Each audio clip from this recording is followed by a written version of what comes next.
Welcome back to the Core EM Podcast. Core content for anyone, anywhere, and just in time. This is the official podcast of the NYU Bellevue EM Residency Program. With me again is my co-host, Jenny Beck-Esme. Jenny, what do we got on the docket for today? Hey, Swami. So our conference this month is focusing on gastrointestinal disorders, and today we had a lecture by one of our second-year residents, Mark Mickley, discussing bowel obstruction. So I figured we'd delve into this topic a little. Excellent. It's a great topic, one that we either see or at least entertain the diagnosis on a daily basis. So a bowel obstruction should be on the differential for any patient presenting with abdominal pain, but we get particularly interested in this diagnosis in patients with previous abdominal surgeries and in those presenting with complaints of abdominal distension or constipation. A bowel obstruction is a pretty simple concept. It occurs when intestinal contents can't pass through a transition point, and this causes proximal dilatation and distal decompression. So while this doesn't seem that complicated, a lot can really go wrong when this happens. In the proximal portion of the bowel, intestinal wall edema leads to decreased absorption and a buildup of electrolyte-rich fluids that can result in severe hypovolemia and metabolic derangement such as hyponatremia, hypokalemia, hypochloremia, and metabolic alkalosis. Yeah, and on top of that, a lot of these electrolyte issues are also going to be compounded by the vomiting that occurs here as well. Yeah. Mm-hmm. So in addition to the increased transluminal pressure that distends the bowel, you get greater diameters, creating tension that compresses the intramural vessels. And so you're going to get some ischemia, metabolic acidosis, and eventually you're going to get necrosis and perforation. I think this is sort of the horrid complication of small bowel obstructions that always taught us don't allow the sun to set on a small bowel obstruction because you don't want the bowel to infarct. Exactly. Now, bowel obstructions can be classified in various ways. For starters, they can be identified by the location, so small bowel versus large bowel. And then they can also be divided into mechanical bowel obstructions or functional bowel obstructions, which we also call the ileus. The vast majority of obstructions occur in the small bowel, and most of these are the result of post-op adhesions, which account for about 80% of SBOs. So this is why an SBO jumps to the top of your differential in a post-surgical abdomen. But don't be fooled, this is still, of course, leaving about 20% of SBOs that occur in patients who have never had an abdominal surgery or a virgin abdomen. After we leave adhesions, the number 2 cause is going to be incarcerated hernia, which is another reminder that we have to do a thorough physical exam on abdominal pain patients.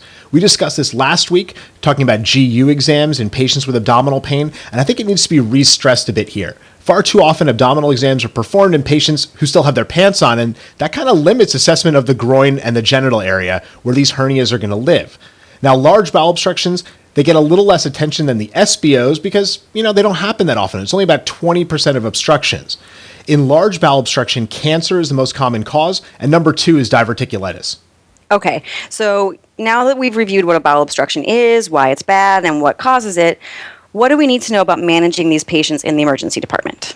So typically, these patients are going to require some form of imaging to diagnose the obstruction.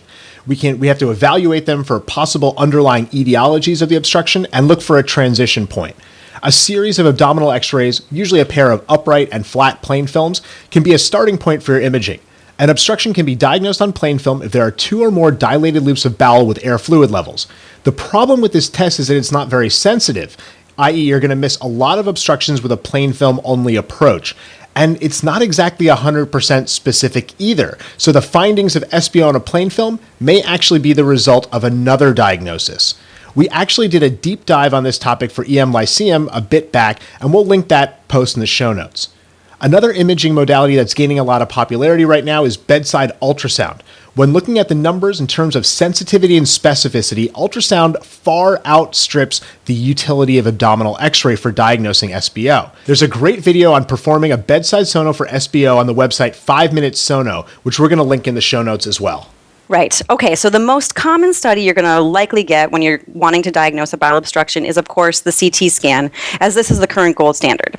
Then the next big question is whether or not to have the patient drink oral contrast. Usually these patients are nauseated, they're not tolerating PO, they're miserable, and then we hand them this giant jug of gastrografin, and they look at us like we're totally crazy. To answer this question, Mark turned to the American College of Radiologists' appropriateness guidelines and found that, in fact, oral contrast is not necessary for the diagnosis of SBO and, in fact, is contraindicated for studies in patients in which you are highly suspicious of SBO because it may obscure wall edema, it wastes time, it induces nausea and vomiting with the potential for aspiration, and it can ultimately delay the diagnosis. So, in general, oral contrast should only be used if the patient is tolerating PO well and if you have a broad differential diagnosis. Yeah, I just want to stress that point one more time. So if you have a high suspicion for bowel obstruction, especially a high-grade one, don't give oral contrast. It delays diagnosis and thus treatment.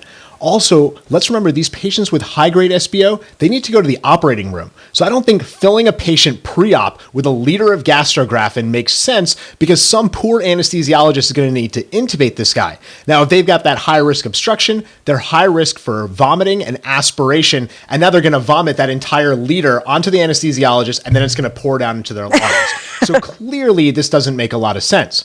Now, on the other hand, if you've got a patient with undifferentiated abdominal pain with a long differential, oral contrast may be beneficial, although with improvement in CT technology, oral contrast is becoming less and less necessary.